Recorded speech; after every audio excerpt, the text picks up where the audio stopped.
धनखड़ के इस्तीफे पर चर्चा का बाजार गर्म रहा और इसके साथ बिहार में एसआईआर का मुद्दा तूल पकड़ने लगा। मुख्य चुनाव आयुक्त ने विपक्ष के विरोध प्रदर्शन पर सवाल खड़े किए और कहा कि हम किसी के दबाव में नहीं आने वाले। इस पर राहुल गांधी ने इस बयान को नॉनसेंस कह दिया।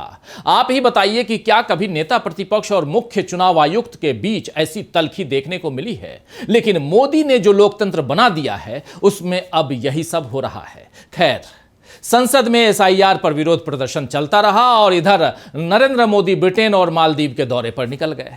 वहीं एसआईआर के विरोध में सोनिया गांधी भी उतर गईं, जिसमें विपक्ष का जोश और बढ़ा। शुक्रवार को राहुल गांधी, मल्लिकार्जुन खड़गे समेत कई सांसदों ने एसआईआर के कागज को फाड़कर रद्दी की टोकरी में डाल दिया।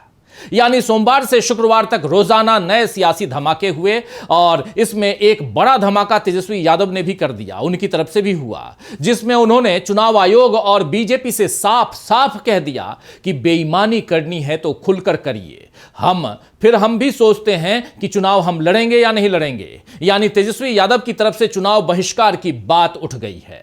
धनखड़ के इस्तीफे से लेकर एसआईआर को रद्दी की टोकरी में डालने और चुनाव में हिस्सा न लेने की बात, ये सारी चीजें अब मोदी सरकार की पोल खोल रही हैं।